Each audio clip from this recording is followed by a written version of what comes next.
तो चलिए आज बात करते हैं ईरान और इजराइल के बीच ये जो तनाव बढ़ रहा है उस पर। हमारे पास कुछ स्रोत हैं, खास तौर पर एक लेख है, ईरान इजराइल तीसरे विश्व युद्ध की आहट। कोशिश करेंगे कि इस पूरी स्थिति को और इसके जो नतीजे हो सकते हैं उन्हें समझें। बिल्कुल। और ये स्रोत हमें सबसे पहले यही याद दिलाता है कि देखिए ये कोई आज की बात नहीं है। ये झगड़ा तो दशकों पुराना है। ईरान तो इजराइल को एक तरह से अवैध राष्ट्र ही मानता है। और इजराइल का दावा है कि ईरान का मकसद ही उसे खत्म करना है। तो स्रोत के मुताबिक ये जो बुनियादी दुश्मनी है वही जड़ है। लेकिन हाल में ये मामला इतना कैसे बिगड़ गया? हाँ, तो स्रोत इशारा कर रहा है उन कथित हमलों की तरफ जो ईरानी वैज्ञानिकों पर हुए, और ईरान इसका जिम्मेदार मतलब सीधे सीधे इजरायली इंटेलिजेंस को ठहराता है। अच्छा। और इसके जवाब में फिर ईरान ने अपने ड्रोन और मिसाइल परीक्षण वो तेज कर दिए। हाँ, मैंने भी पढ़ा हो। स्रोत में एक लाइन है जो माहौल को काफी अच्छे से बताती है कि मिडल ईस्ट के आसमान में गड़गड़ाहट है, जमीन पर सन्नाटा है। इसका क्या मतलब निकालें? मतलब हवा में तो धमकी है, मिसाइलें हैं, पर जमीन पर शांति। अजीब नहीं है? सही पकड़ा आपने। एक तरफ तो ये ताकत का खुला प्रदर्शन है, धमकियां हैं। दूसरी तरफ वो जमीनी लड़ाई अभी रुकी हुई है। एक ठहराव है जो कभी भी टूट सकता है। और इसी माहौल में इजराइल ने अपना वो मशहूर आयरन डोम, हाँ हाँ, वो मिसाइल डिफेंस सिस्टम।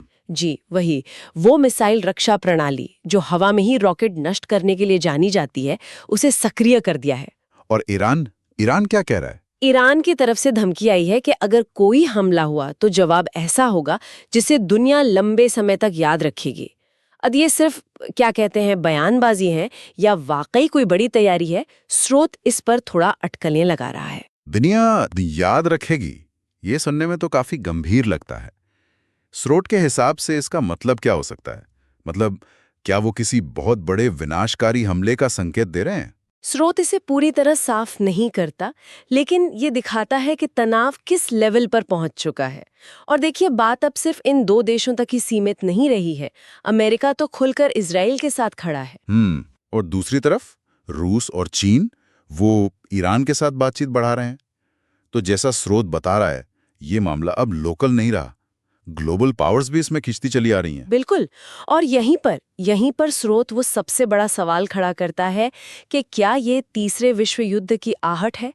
देखिए, आज के जमाने में लड़ाई सिर्फ बंदूक और गोली से तो होती नहीं है। सही बात है। तकनीक है, मिसाइलें हैं, ड्रोन्स है, साइबर अटैक है, यहाँ तक कि मनोवैज्ञानिक दबाव, ये सब आज के हथियार बन चुके हैं।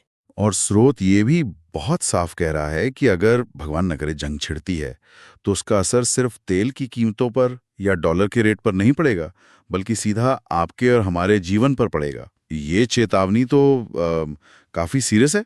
हाँ, बहुत गंभीर है। और इसका असर, इसका डर हमें सोशल मीडिया पर भी दिख रहा है। वो हैशटैग्स चल रहे हैं ना, hashtag Iran Israel war, hashtag WW3। लोग डरे नहीं हैं, सवाल पूछ रहे हैं कि क्या ये फिर से गाजा जैसा कोई खून खराबा होने वाला है, या फिर ये कोई बड़ा सोचा समझा वॉर गेम चल रहा है पर्दे के पीछे। लेकिन स्रोत इसे सिर्फ दो देशों की लड़ाई के तौर पर नहीं देख रहा है ना? वो इसे किसी और नजरिए से भी देख रहा है। हाँ बिल्कुल। स्रोत के मुताबिक ये सिर्फ दो देशों की लड़ाई नहीं है, ये उस मानसिकता की लड़ाई है जो डर से राज करना चाहती है। कहने का मतलब है, ये सिर्फ जमीन या ताकत की लड़ाई नहीं है। अच्छा। हाँ, ये विचारधाराओं की दुनिया पर अपना असर डालने की कोशिश भी है। मतलब डर को एक हथियार की तरह इस्तेमाल करके कंट्रोल करने की कोशिश। हम्म तो कुल मिला के ये स्रोत हमें कुछ बड़े सवालों के साथ छोड़ देता है। क्या दुनिया वाकई एक और बड़ी जंग की तरफ बढ़ रही है, या अब भी कोई रास्ता है शांति का, बातचीत का? और एक बात और जो यहाँ सोचने वाली है, जिसका इशारा स्रोत भी करता है, कि जब माहौल इतना गर्म हो, इतना तनाव हो, तो सच और झूठ मतलब प्रोपेगेंडा, उसमें फर्क करना कितना मुश्किल हो जाता है। हाँ, ये तो है। जानकारी का इतना शोर है कि सही क्या है, गलत क्या है, ये पता लगाना ही अपने आप में एक चुनौती बन जाता है। और ऐसे जो अनसुलझे झगड़े होते हैं, उनके दूर तक जाने वाले अनजाने परिणाम क्या हो सकते हैं, ये सोचना बहुत जरूरी